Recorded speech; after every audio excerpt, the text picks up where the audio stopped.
It was the kind of neighborhood that seemed perfect on the outside. Manicured lawns, well-maintained homes, and a community that always looked like it was living in harmony. The streets were always quiet, the homes pristine, and the residents friendly, exchanging smiles with every encounter. But lurking behind the polished exterior was something far darker than anyone could have imagined. This was the world of HOA Karen, a woman whose unassuming appearance hid a chilling secret that nobody could see coming. To the neighbors, Karen appeared as the quintessential Homeowners Association, HOA president. She was known for her meticulous attention to detail, ensuring everyone followed the rules, from the height of grass to the colors of fences. Karen's role seemed simple on the surface, overseeing the community's rules and regulations, but it was one she took very seriously. It was almost as if she thrived on the power that came with it, enforcing the slightest infraction with a relentless passion. People respected her for her role and even feared her a little. She had a reputation for getting things done, whether it was organizing neighborhood events, running the quarterly meetings, or taking charge during any disputes. No one dared challenge her authority. Karen's presence was everywhere, from the welcome committee to planning neighborhood barbecues. She was the one everyone turned to when something needed to be addressed. With a warm, welcoming smile and a demeanor that made you feel at ease, she became the heartbeat of the community. No one suspected that the power she wielded in her everyday interactions had a darker purpose, one that would eventually unravel everything. However, no one knew that Karen's ambitions went far beyond overseeing the cleanliness of the community. Behind closed doors, she was orchestrating a secret operation that would shock everyone. Her charm and authority in the neighborhood gave her access to the families around her, and that's where her plan began to take root. Karen quickly became a trusted figure in many households, helping young families settle in, providing advice to struggling parents, and making everyone feel like they were part of something special. But Karen's motives weren't rooted in kindness. She had a disturbing interest in vulnerable families, those struggling with financial hardships or dealing with complicated personal issues. These were the families that didn't have the resources to challenge her, the ones who were searching for answers and a helping hand. She could see their desperation, and that's when she began to manipulate them. At first, it was subtle. Karen would offer help with financial burdens or even assist in placing children in certain schools or exclusive extracurricular activities, suggesting the best routes for college scholarships or offering to mentor the children personally. These gestures seemed innocent, even generous, and no one thought twice about them. To the parents, she was simply a kind neighbor offering her expertise. The families were grateful for her involvement, thinking she was only looking out for their best interests. After all, who would question the well-meaning president of the HOA? Who would suspect that someone so trusted, so beloved, could ever cross such a dark line? Karen's charm was her weapon. She had a way of making people feel safe and valued, of drawing them in with a comforting presence that made it impossible to believe she could be capable of something sinister. She didn't just build trust, she controlled it. She knew how to manipulate emotions, using people's vulnerability to gain more control over them. When people were at their lowest, she was there to offer help, offering something seemingly small, like paying for a child's art supplies or giving them a ride to their extracurriculars. But it didn't stop there. Over time, these small favors turned into something more significant. Karen began to gain more influence over the families in her neighborhood. Her role as the HOA president gave her the perfect cover to weave her web of manipulation. With the trust of so many families, she started using this influence to slowly pull the strings of the lives around her, especially the lives of the children in the neighborhood. She knew that to get what she truly wanted, she had to be patient. So she bided her time. Her ultimate plan began to take form. She had always been able to control the conversations, the social dynamics within the neighborhood, but now she wanted to control something far more precious: children. As families began to fall on hard times, Karen began to suggest opportunities for their kids to be better taken care of. She started offering to take children under her wing for weekends, promising a better future by sending them to exclusive camps or training programs. With her well-practiced charm, she made it sound like the children would have their best interests taken care of, things they could never have dreamed of. What the parents didn't know, however, was that Karen had other intentions. Her plan was methodical and calculated. The more she gained families' trust, the more control she had over their children. The seeds of manipulation were sown in every seemingly innocent act, every promise of a better life. And while the parents believed their children were in safe hands, Karen's influence was quietly growing, stretching farther than anyone would have thought possible. In the quiet, perfect neighborhood, Karen was building an empire based on lies, deceit, and control. She had become the master puppeteer, pulling the strings of those who trusted her most. What started as a community leadership role had evolved into something far more sinister, a web of manipulation that no one could see until it was too late. It started with small favors. Karen would offer to watch children for a few hours, helping out overwhelmed parents, who were grateful for her kindness. At first, it seemed innocent enough, a kind gesture in a close-knit community, where neighbors often relied on each other for help. It was the type of place where no one would expect that anything sinister could happen. But soon, things began to take a darker turn. As time passed, Karen's help became more frequent. She would offer to take the children to and from after-school activities or volunteer to look after them when parents needed a break. She even offered to take the kids on short trips to give the parents a chance to unwind. At first, no one thought much of it. Karen was trustworthy, after all, and everyone knew her as the reliable HOA president. She had become a fixture in the community, someone people turned to for advice, comfort, and support. But Karen's intentions weren't as pure as they seemed. One by one, she began recruiting young girls, children who trusted her, and whose parents never suspected a thing.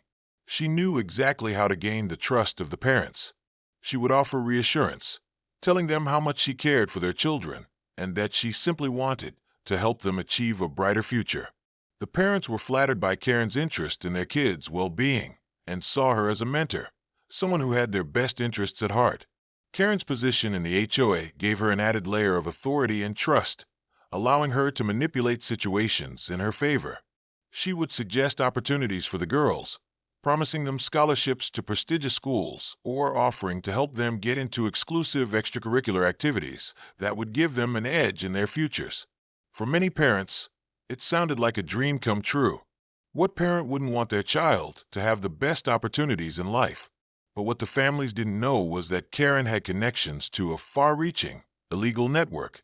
She wasn't simply offering opportunities for their daughters, she was selling them. Karen had established a network of buyers, individuals with dark, sinister motives, and they were willing to pay handsomely for young girls. They were disguised as wealthy, influential individuals who supposedly had access to the best institutions, but in reality, they were nothing more than predators, exploiting the vulnerability of both the girls and their families. Karen had carefully built a network over time, leveraging her position and charm to infiltrate the lives of vulnerable families. She promised the girls that she could open doors for them, exclusive programs, scholarships, opportunities to travel, or even specialized training in fields like acting or sports. What she didn't tell the parents was that these opportunities were nothing but a facade. Behind the scenes, the girls were being sold to her network of buyers, who viewed them not as young, promising individuals, but as commodities to be used and discarded. The parents, believing in Karen's good intentions, had no idea that their children were being exploited. To them, Karen was just a helpful neighbor, a friendly face who had their best interests at heart. Every time Karen brought a new girl into her home, it wasn't just for a chat. It wasn't just a simple gesture of kindness. It was for something much darker, and every child she took was another small victory in her mind. The trust she had carefully cultivated was the perfect cover for her operation. Karen wasn't just a neighborhood volunteer. She was the mastermind of a trafficking ring. Her carefully crafted persona was built on deceit, manipulation, and an uncanny ability to stay under the radar. She had expertly disguised her true nature behind the facade of a responsible, caring community leader, making it nearly impossible for anyone to suspect her. But as the number of girls who mysteriously disappeared began to rise, whispers started to spread throughout the community. Parents began to notice that the children who had been in Karen's care were no longer in touch. The once active social media accounts of these girls went silent, and the once bustling phone lines went cold. Calls went unanswered, and visits were brushed off with vague excuses. Karen always had an explanation. She claimed the girls had found new opportunities, were off on an extended trip, or were simply too busy with their futures to keep in touch. At first, most of the parents were hesitant to voice their concerns. After all, Karen had built such a positive reputation over the years. How could they accuse her of anything sinister without concrete proof? But as the disappearances continued, the anxiety grew. Parents began to compare notes. Their children had all been under Karen's care at some point. They began to ask questions that Karen had no real answers to. And the more they dug, the more inconsistencies they found in her stories. The girls that Karen had helped were no longer in contact with their families. They seemed to have vanished, one by one. Some mothers, driven by desperation, started putting the pieces together. They spoke to each other, sharing their growing suspicions about Karen. They remembered the strange circumstances surrounding their children's sudden disappearances. They had given their trust to the woman who had promised a better future for their daughters. Little did they know, they had handed their children over to a predator. But even then, the full extent of Karen's operation was unclear. The families had no idea just how deep Karen's trafficking ring had spread. She had become so good at hiding her tracks that even the most vigilant parents had no idea what had happened to their daughters. All they knew was that something wasn't right, and that Karen, the very person they had trusted, was at the center of it all. The community was on edge, and suspicions began to grow. Over time, the subtle changes in the neighborhood dynamics became more pronounced. Parents who had previously trusted Karen were now starting to wonder if there was something more to her seemingly helpful actions. Lisa, a parent who had always been skeptical of Karen's overly friendly demeanor, began to piece together troubling signs. She noticed that her daughter, Emily, had been spending more and more time at Karen's house, often disappearing for hours without clear reasons. The invitations to help out with activities, at first harmless, now seemed oddly frequent, and Emily had started to act distant, a change in behavior that Lisa could not ignore. Lisa's concerns grew with each passing day. Her daughter had become less communicative and more secretive, and when she tried to reach out to Karen directly, her calls went unanswered. What began as a nagging feeling in Lisa's stomach turned into a full-fledged obsession. She started paying closer attention to Karen's activities, speaking with other parents who shared similar concerns but had not yet acted. They realized that something was off. Not only was Karen always volunteering to help with children, but she was also never without an excuse when parents inquired about the girls who had previously spent time at her house. Many of the girls had suddenly disappeared without explanation, and their families were left in the dark. Finally, Lisa took matters into her own hands. She confronted Karen one fateful afternoon, demanding to know what was happening with her daughter. Karen, ever the master of deception, tried to maintain her calm and deflect any accusations. She denied everything, insisting that Emily had simply been involved in extra activities for her future and that she had nothing to worry about. But as Lisa pressed her for more details, Karen's facade began to crack. Her nervousness, her vague responses, and her avoidance of direct answers only deepened Lisa's suspicions. Determined to uncover the truth, Lisa didn't stop there. She began to investigate Karen more closely. Over the following days, she discreetly went through public records, financial statements, and discovered something alarming. A series of strange financial transactions, untraceable money transfers, and records of meetings with individuals that Lisa did not recognize. Her search uncovered a pattern: payments linked to travel agencies, strange bookings under pseudonyms, and mysterious lists of names. It became clear that Karen had been orchestrating something much darker than anyone could have imagined. Lisa, now fully aware of the magnitude of the situation, contacted the authorities. The police took swift action, and what followed shocked everyone in the community. The authorities raided Karen's house, armed with warrants, and what they discovered was beyond anyone's worst nightmares. Karen's operation was far larger than anyone had guessed, involving not just the children of the neighborhood, but a complex network of people across multiple states. The police uncovered a stash of hidden messages, encrypted communications, and a disturbing list of people involved in the trafficking ring. Evidence of children being moved from one location to another, under the guise of educational or professional opportunities, flooded the authorities' investigation files. The community was devastated by the truth that came to light. The woman they had all trusted, the woman who had been at the center of their neighborhood, was revealed as a master manipulator and a criminal mastermind. Karen's web of deception had been built over months, carefully constructed and hidden under layers of kindness, mentorship, and community service.